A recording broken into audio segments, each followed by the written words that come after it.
क्षौर कर्म नहीं करना चाहिए। क्षौर कर्म जानते हो? दाढ़ी बाल मूछ नहीं काटना चाहिए, नाखून भी नहीं काटने चाहिए, वरना जो नाखून काटकर भूमि पर गिराते हैं तो एक जगह हमने ऐसा पाया वो नख भगवती के प्रसाद में गिरते हैं, इसलिए नहीं काटना चाहिए। क्षौर कर्म भी नहीं करना चाहिए। 9 दिनों तक अभक्ष भोजन तो वैसे कभी नहीं पाना चाहिए। जो भोजन करने योग्य नहीं है, मांसाहार है, तामसिक भोजन है, ऐसा भोजन तो जीवन भर नहीं करना चाहिए। पर भैया कम से कम 10-12 दिन तो छोड़ दो, नवरात्रि से दीपावली तक तो छोड़ दो। हमने कई जगहों पर देखा आजकल दुर्गा के पंडालों के नाम पर चंदा वसूली की जाती और जबरदस्ती लिया जाता कि तुम्हें तो देना ही पड़ेगा वरना पिटोगे, गांव से बाहर कर दिया जाएगा। चंदा वसूली करते और 9 दिन तक दुर्गा दुर्गा, 10वें दिन समझ जाओ हम क्या कहना चाहे। हाँ, 9 दिन तक तो दुर्गा दुर्गा।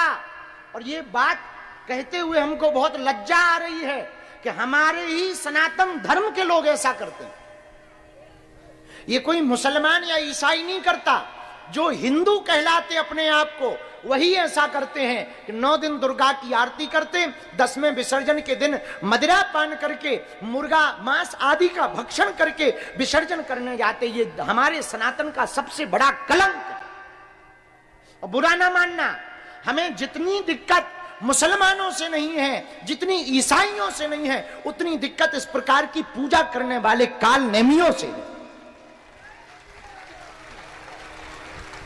ये सनातन धर्म का ह्रास है। इसलिए नवरात्रि की उपासना करने वाले सुनो, 9 दिनों तक क्षौर कर्म नहीं करना, बाल नहीं काटना, नख नहीं काटना। 9 दिनों तक हो सके तो भूमि में शयन करना, जमीन में।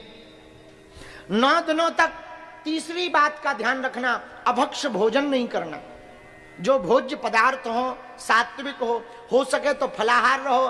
फिर भी फलाहार नहीं रह सकते तो पाव पर सात्विक पाव। चौथा नियम, 9 दिनों तक देवी मंत्र का जप करें। भगवती का मंत्र आता हो तो ठीक है, ना आता हो तो जय माता दी गाओ। और सुनो, भगवती भाव की भूखी हैं, श्लोक की भूखी नहीं है।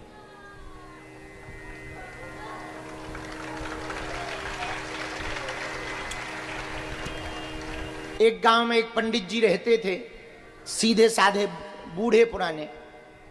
वो एक नदी के किनारे देवी का जप कर रहे थे तो उनका श्लोक शुद्ध नहीं था।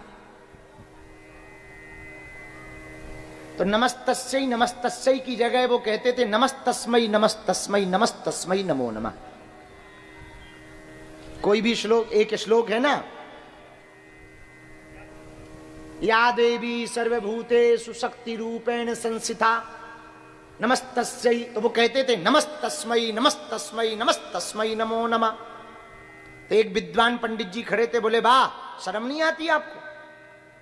इस प्रकार से आप बोल रहे हो, नमस्तस्यै की जगह नमस्तस्मै बोल रहे हो, नमः तस्मै बोल रहे हो, नमस्तस्मै बोल रहे हो। नहीं, गलत है, बहुत गलत है। पंडित जी बोले महाराज हम तो यही गाते हैं। बोले कब से गा रहे? बोले 80 साल हो गए। बोले फिर तो बहुत पाप का काम किया, तुम्हारे सब पुण्य चले गए। अब वो बेचारे रोने लगे, गिर गए। बूढ़े पंडित जी सीधे साधे। तत्क्षण दोनों के बीच में भगवती प्रकट भई और जो विद्वान थे, ज्यादा संस्कृत झाड़ रहे थे, उनको डांट कर बोली सुनो, वो जैसा बोल रहा ठीक बोल रहा है। तो विद्वान पंडित जी ने कहा मां, आपका ये अर्थ का अनर्थ कर रहा। नमस्तस्यै की जगह नमस्तस्मै नमस्तस्मै कह रहा, स्त्री लिंग को पुल्लिंग बना रहा है। तो देवी ने कहा वो ठीक कह रहा है, ना तो मैं स्त्री हूं ना मैं पुरुष हूं, मैं जो जिस भाव से भजे मैं तो वही हूं।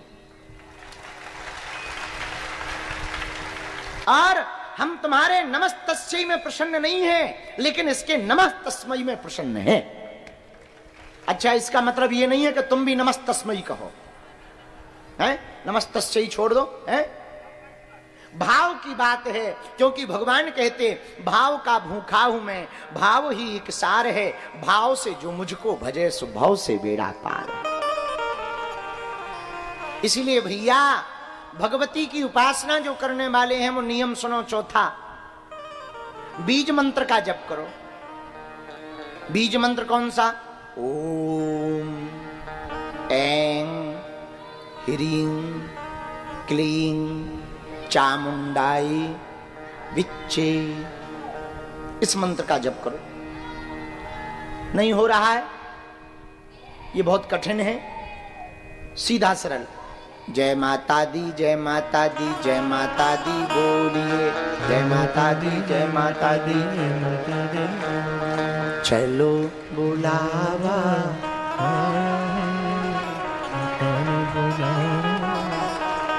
हो, चलो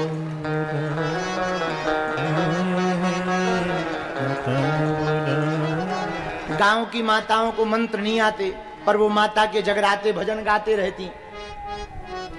ऊंचे पर्वत पे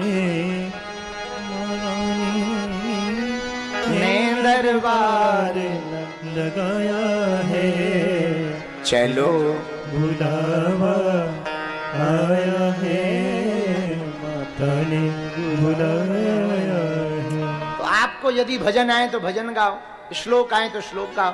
कुछ भी नहीं आता तो प्रतिमा के सामने बैठ जाओ, बस उनसे कहो माँ हम कुछ नहीं जानते हैं, हम तुम्हारे पूत हैं, तुम हमारी माँ हो, यही जानते हैं। बस इतने में ही भगवती भैया प्रसन्न हो जाए।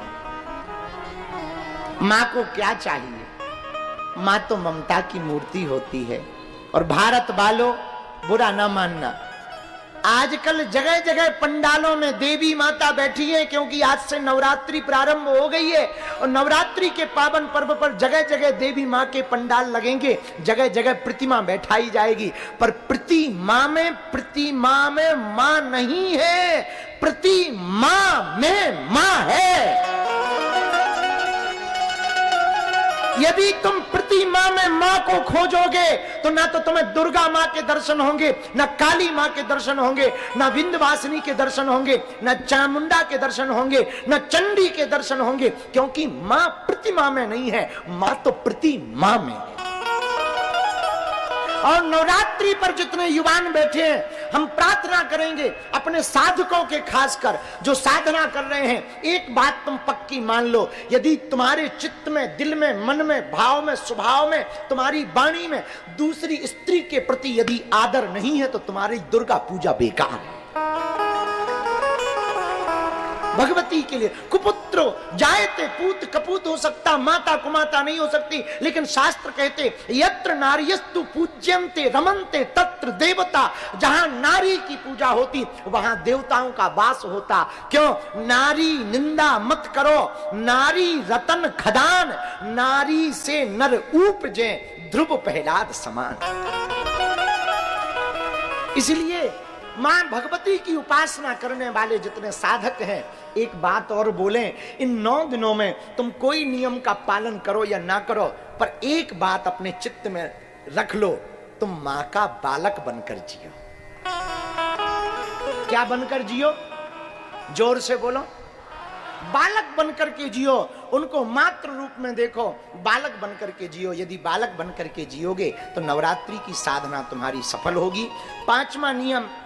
पांचवा नियम है कि हो सके तो प्रातः काल ब्रह्म मुहूर्त में भगवती के दर्शन कर लें। साधना करने वाले भगत प्रथमा को यानी आज, पंचमी को, अष्टमी को और नवमी को 4 दिन, परमा यानी आज, पंचमी, अष्टमी और नवमी जो देवी साधना करते हैं उनको 108 लौंग की माला बना करके देवी को चढ़ानी चाहिए।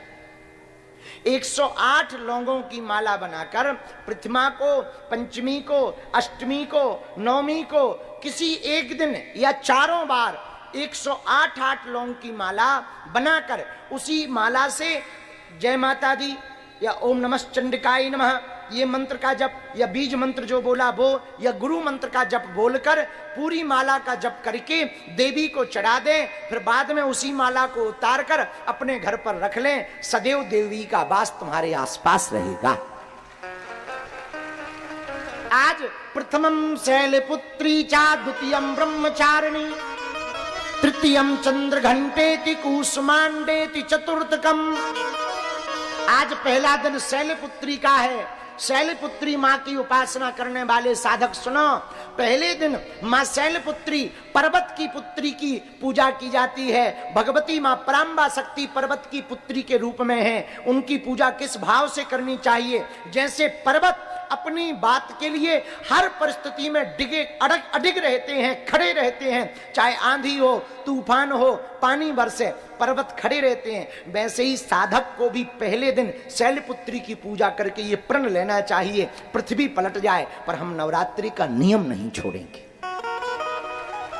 उपासना का नियम नहीं छोड़ेंगे। तो आज का दिन संकल्प का दिन है। कौन सा दिन है? बोलो बोलो बोलो। उपासना के प्रारंभ में संकल्प का दिन है। आज संकल्प लिया जाता है हम 9 दिनों तक ये करेंगे, ये नहीं करेंगे। तो पहला नियम आपको, 5 नियम आपको पता चल ही गए। भूमि पर शयन करना, अभक्ष भोजन नहीं करना, नख सिक आदि छौर कर्म नहीं करना, नाखून आदि काटना नहीं है, सब में देव दृष्टि रखना, स्त्रियों में, माताओं में भगवती के दर्शन करने की चेष्टा करना, बीज मंत्र का जप करना, भगवती की आराधना करना, प्रथमा पंचमी अष्टमी और नवमी को लौंग की माला डालना, भगवती को दर्शन करके प्रणाम करके उस माला को अपने घर पर फिर स्थापित करना। इन 9 दिनों में 9 रूपों की साधना करनी। आज के दिन रात्रि काल में जो पूजा करें, शाम को जो पूजा करें, वो शैलपुत्री माता के नाम से पूजा करें। जो भी भक्त साधक शैलपुत्री माँ की पूजा आराधना करके मां शैलपुत्री को खीर का भोग लगाते हैं, उनको भगवती शैलपुत्री रूप में देवी माता कृपा करके आशीर्वाद देती हैं, हर मनोरथों को पूर्ण करती हैं। आज की पूजा धन धान की उन्नति के लिए की जाती है। यदि किसी के पास बहुत अर्थ आता हो, पैसा आता हो, रुकता ना हो, तो आज शैलपुत्री मां की पूजा करनी चाहिए, खीर का भोग लगाना चाहिए और 7 या 9 तांबे के सिक्का शैलपुत्री माता के चरणों में रख देना चाहिए। नवमी को वही तांबे के सिक्का उठा करके तिजोरी में रख देने से धन धान की वृद्धि भी होती है और धन रुकता भी है। ऐसा आज का महत्व है। बोलो सीताराम। भगवती जगत जननी माता की जय।